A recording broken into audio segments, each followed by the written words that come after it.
Welcome back. Welcome back. Again, you're listening to Whissel Weekends. It's always nice to kind of hear those commercials, that Kyle and the Whissel team have put together.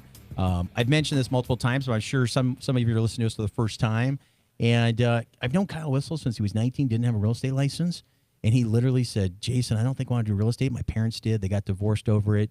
Because it can be tough doing real estate, especially when it's husband and wife doing it together. Right. And, he was going to school here at UCSD, getting a marketing degree, and started doing some real estate with dad. And he got a $22,000 commission check. And he said, Jason, this is for me. This is for me. I think I could do this. And a year later, he goes, Jason, I think, and this is back like early 2000s. He goes, I think I can create the largest team ever in San Diego. And I go, dude. And he goes, what's that? Talk is cheap talk. I go, talk is cheap. Right. How many people, guys and gals, tell me that for many years? And Kyle now, per the Wall Street Journal, not 1 year, not 2 years. It's now like 5 years in a row.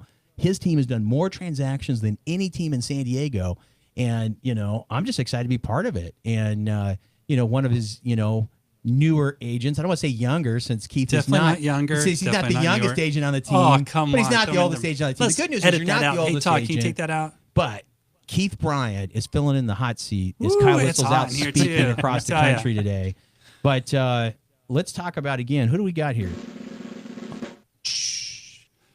Today I got a good friend of mine, Trevor Heglund from Edward Jones Financial. And one of the reasons I asked Trevor to come on the show today, a few weeks ago, he was sharing with me that he got a new promotion at Edward Jones, a lateral promotion, and taking over the #1 office here in San Diego. And I thought, man, that is a worthy accomplishment and definitely worth a round of applause for Trevor, for sure. Yeah. Real quick. Yeah. Oh. Not the #1 office. Oh, wait a minute. Oh, man. Number one location. Number one I location. want to clarify here.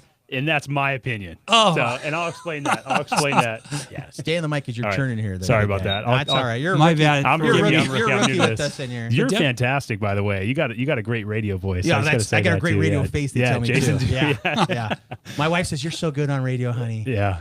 I found my calling. You found your calling. Yeah. I agree. Exactly, Trevor. So let's talk about what Edward Jones is. Yep, absolutely. And why you think you have the best location, and a little bit about you. Yeah, thank you. Well, I appreciate the opportunity to be on the show, first and foremost. Like Keith said before, my name is Trevor Heglund. I'm a financial advisor with Edward Jones. I am the advisor in the Cardiff branch. The reason I say it's the best branch in San Diego is because it is literally on top of the water. So you guys take surf breaks at lunch? I can if I need to, but right now I'm in the hustle. I'm in the grind, so I'm not taking too much time to get out in the water. Yeah, if you want to make that fiance happy. Exactly, yeah.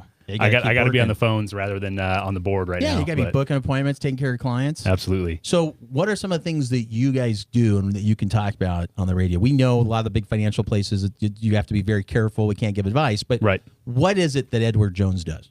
Yeah, so the reason I picked Edward Jones when I was transitioning into this career is really because they're a full-service financial firm, just like most of the big players on Wall Street, but we are a partnership. So we don't have any publicly traded stock. We're not looking to hit any objectives for the next quarter or this quarter.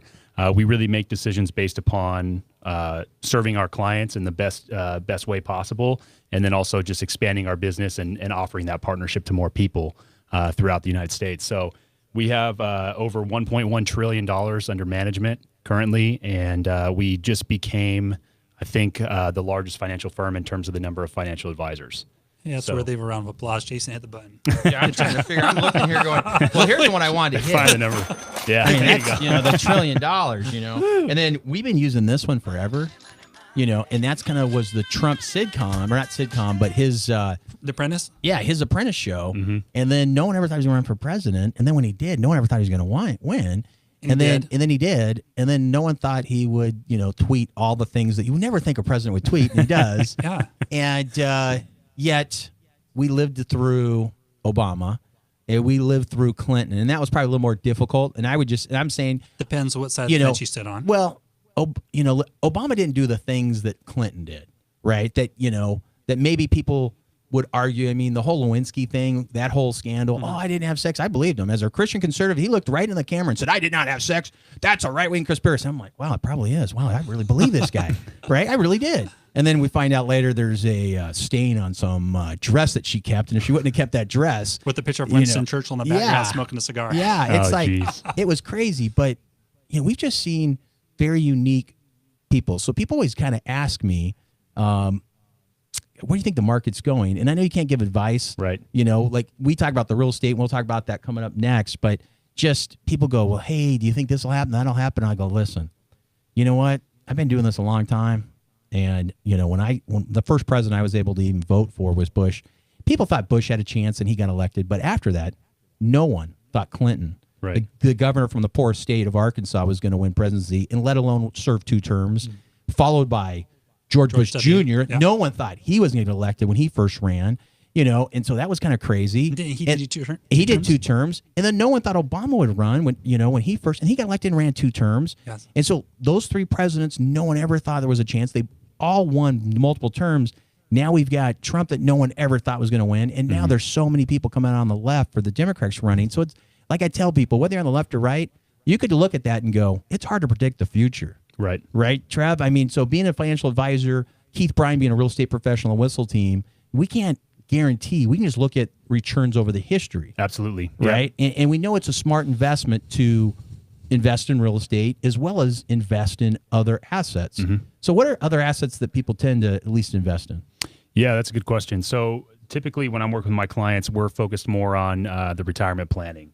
And a lot of what we're doing is not trying to predict what the market is going to do in the next year or 5 years.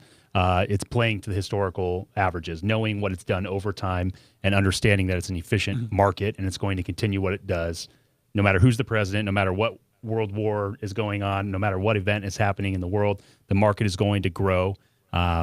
It's basically the pulse of the economy. Right. So as long as we have more people that are being born that need to buy more cars and more food and more clothing, you can estimate that the economy is going to grow over time. Well, what about this Green Deal? I could throw you in a question here, man. I know I mean, this Green Deal, they don't want to have any combustion, you know, all this stuff. And then some of my friends on the left, we want free everything. Right. Want a free phone, a free house, free Medicare, But who's paying free for it all? college. Well, Right. apparently nobody, because I've asked this question it's to some of my free. friends. They go, the government. I go, you Where guys do they know, get the money do from? you know who funds the government? They're like, oh, they'll figure it out. They're much smarter than us. And I go, you really believe that? Because the people, the government is the people and got elected by the people. They're just like us. There's no like brainiac. Sure. You know, even the smartest, I mean, Bezos, right? The richest man, maybe not the smartest man, but the richest man in the world Right. gets caught sending a picture of his what on the phone. Are you kidding me? Anything's possible. These guys aren't the smartest people in the world, left or right, you Right. know. But, you know, it would be interesting to see what happens in the market if some of that stuff that they're talking about actually came out. And I know it's hard for you to answer anything, Trev, on that stuff, but I just Well, wanted to throw that out there that yeah. it would be interesting. Like, you know, think about that as you're out there voting, as you're talking with friends. Just be like, how would we pay for that? Like, how would that work out? Have you really thought about that? Have anybody really gone deep? Because it would be great for us not to have to work and all of us just, you know, live. But that's never happened ever in the history of the world. Right. So why would we think it's going to be okay now?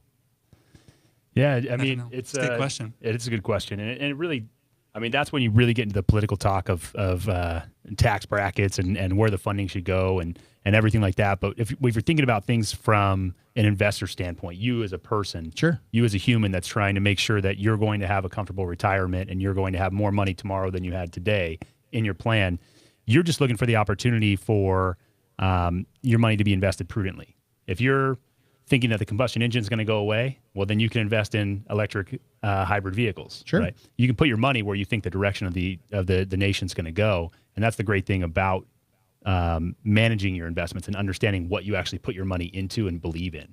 And everybody has their own opinion. Absolutely, you just reflected that in that statement. So it's not my job to influence anybody's opinion in any one way. It's just to understand what they're trying to achieve. And then plan for that. And then plan for that, correct. Yeah, and having, you know, multiple different assets are huge, and planning for retirement, you know, I mean, I'm Generation X, and they told my generation, you know, I was 18 years old. They said, don't count on Social Security being there. Right. You know, and now they're like, okay, you'll be okay. Now it's, you know, the millennials that we're worried about paying Social Security for, right?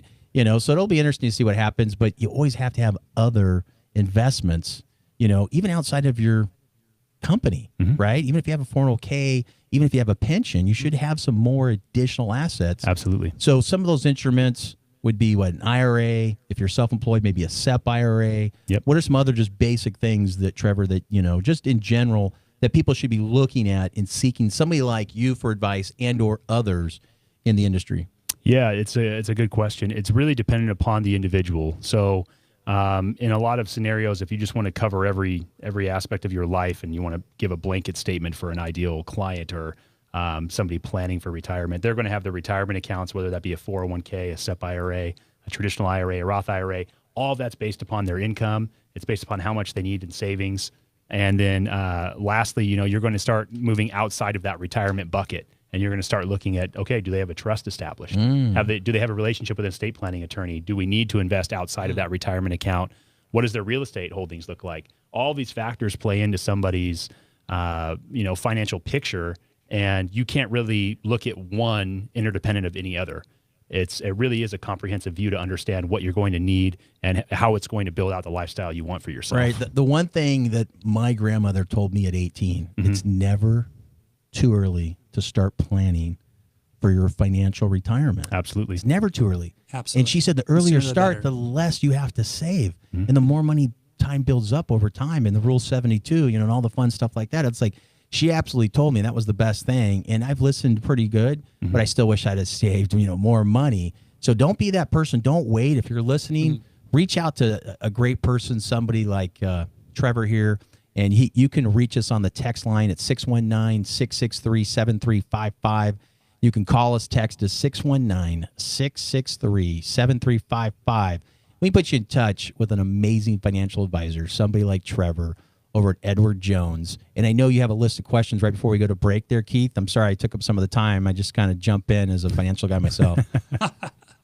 That's all right. We can address some of these questions later. But yeah, in conclusion here, Trevor, what is the ideal time for you to sit down with someone to talk about financial planning? Is it when they're out of high school, college, when they're 50 like myself? Is there an ideal time? What are your thoughts about that? Yeah, the ideal time was yesterday, Okay. in my opinion. And the next best time is today. The next best time is today. It's just like the old, I don't even know what type of saying this is, but somebody is sitting in the shade today because somebody planted a seed 20 years ago. Right. It's an old Warren Buffett quote, and it stems to that same topic where you want to sit down, you want to talk about these, even if you can't deliver on them yet, or take a step in that direction. At least having the conversation. Okay. Yep. All right. Yeah. All right. So coming up, we're going to talk some more information on our Whissel weekend. I think he's got a couple things I'm looking at. I'm going, hey, what do we got set up? This is our last segment on the radio. Then we do the podcast. So again, you're listening to The Answer, AM 1170, also FM 96.1. This is Whissel Weekends. We'll be right back.